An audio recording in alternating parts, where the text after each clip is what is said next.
Assalamualaikum warahmatullahi wabarakatuh. Perkenalkan nama saya Felix Simamora dengan NIM 12303230068. Di sini saya akan mempresentasikan hasil dari rangkuman kuliah tamu pada matkul Sosioinformatik dan Keprofesian. Di sini hasil dari rangkuman saya yaitu menavigasi masa depan informatika dengan 3 topik kuliah tamu, yaitu yang pertama integrasi teknologi, kedua etika, dan profesionalisme berkelanjutan. Baik, saya mulai. Dunia informatika saat ini berada pada titik nadir transformasi yang sangat luar biasa. Fenomena kemunculan Large Language Models atau LLM, ledakan big data, hingga digitalisasi layanan vital seperti kesehatan dan pemerintahan bukan sekedar tren teknologi, melainkan pergeseran paradigma bagaimana manusia berinteraksi dengan informasi.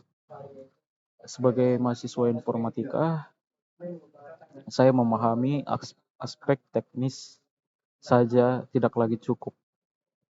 Esensi sejati dari seorang profesional IT terletak pada bagaimana ia mampu menyeimbangkan kecanggihan teknologi dengan integritas etika dan semangat belajar sepanjang hayat untuk menjawab tantangan zaman yang terus berubah. Pertama, saya akan masuk pada bagian transformasi teknologi dari LLM hingga Big Data. Fondasi teknologi masa depan kini berpijak pada 2 pilar utama, yaitu pertama, kecerdasan buatan dalam bentuk LLM dan pengolahan data masif atau Big Data. LLM itu seperti ChatGPT dan Gemini yang berbasis arsitektur transformer, yaitu telah mengubah cara kita berinteraksi dengan mesin melalui pre-training dan fine-tuning yang efisien. Namun, kekuatan ini menuntut keahlian yang sangat spesifik, mulai dari penguasaan Python hingga pemahaman mendalam tentang self-attention. Di sisi lain, Big Data hadir dengan karakteristik 5V, yaitu volume, velocity, variety, veracity, dan value. Dari 5 karakteristik tersebut, memungkinkan pengambilan keputusan berbasis bukti dan prediksi tren masa depan. Namun, di balik manfaatnya bagi efisiensi operasional dan analisis perilaku, terdapat tantangan besar berupa black box, AI, dan gelembung filter atau filter bubble yang dapat memanipulasi perilaku konsumen atau bahkan menciptakan diskriminasi harga yang tidak transparan. Kemudian saya masuk ke etika dan profesionalisme di sektor strategis. Profesionalisme di bidang informatika diuji secara nyata saat teknologi bersentuhan dengan domain publik yang sensitif, yaitu kesehatan dan pemerintahan. Kita masuk ke sektor kesehatan.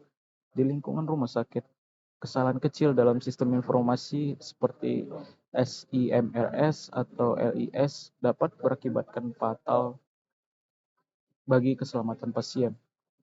Profesional IT di sini dituntut untuk memiliki mindset bahwa kecepatan respons bukan demi sistem, tapi demi keselamatan pasien. Integritas data dan kerahasiaan rekam medis menjadi harga mati yang tidak bisa ditawar oleh siapapun. Kemudian kita masuk ke sektor pemerintahan. Bekerja di pemerintahan, terutama dalam proyek strategis seperti Otorita Ibu Kota Nusantara atau IKN, menempatkan ahli informatika sebagai penjaga kepercayaan publik.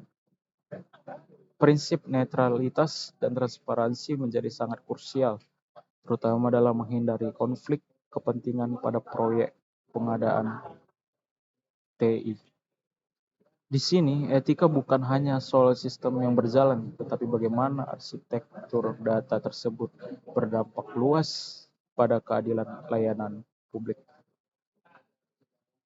Kemudian kita akan masuk ke tahap soft skill, dan prinsip belajar sepanjang hayat. Materi kuliah tamu yang saya hadiri, yang saya pelajari secara konsisten menekankan bahwa teknologi bisa digantikan, tetapi etika dan profesionalisme tidak bisa digantikan. Sebagai profesional, keterampilan teknis atau hard skill seperti cloud deployment atau data analis hanyalah tiket masuk. Namun soft skill lah yang menentukan keberlanjutan karir kita. Seperti komunikasi lintas profesi. Di dalam komunikasi lintas profesi ini, kita memiliki kemampuan berdialog dengan dokter, perawat, atau pembuat kebijakan di pemerintahan adalah kunci sukses integrasi sistem. Kemudian juga ada empati dan tanggung jawab sosial. Di sini kita memahami bahwa setiap baris kode memiliki dampak sosial dan etis bagi masyarakat luas. Belajar sepanjang hayat atau lifelong learning. Ini berarti untuk pemula, untuk pemula ini disarankan atau direkomendasikan untuk terus membedah paper fundamental seperti attention is all you need, dan mempraktikkan fine tuning adalah bentuk nyata dari adaptabilitas. Dunia IT bergerak sangat cepat seperti yang kita tahu,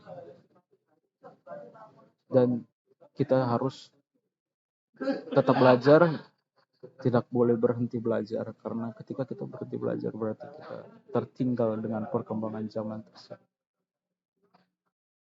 Refleksi pribadi saya yang bisa saya buat, yang saya refleksikan sebagai calon profesional, yaitu saya sebagai mahasiswa informatika, saya sangat menyadari bahwa teknologi adalah pedang bermata dua, di mana saya merasakan sendiri bagaimana target ads memberikan kemudahan namun sekaligus membuat privasi terasa terganggu.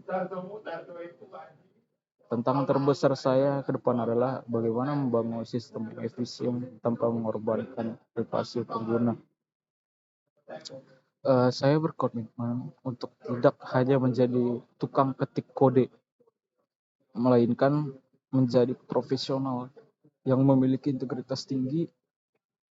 Saya harus bijak dalam mengakses data sesuai wewenang dan berani menolak jika diminta melakukan manipulasi data demi kepentingan pihak tertentu. Literasi digital yang tinggi dan kepatuhan pada regulasi adalah perlindungan utama saya di masa depan sebagai profesional engineer. Baik, untuk penutup untuk presentasi saya, yaitu saya ingin mengatakan bahwa menjadi profesional informatika adalah tentang menjaga keseimbangan antara inovasi teknologi dan tanggung jawab moral. Dengan mengadakan prinsip belajar sepanjang hayat untuk menguasai teknologi terbaru seperti LLM dan AI diagnostik, serta memegang teguh etikal profesi di bidang kesehatan maupun pemerintahan, kita dapat menciptakan ekosistem digital yang tidak hanya canggih, tetapi juga aman, adil, dan bermanfaat bagi manusia. Sekian dari saya. Wassalamualaikum warahmatullahi wabarakatuh. Terima kasih, Bu.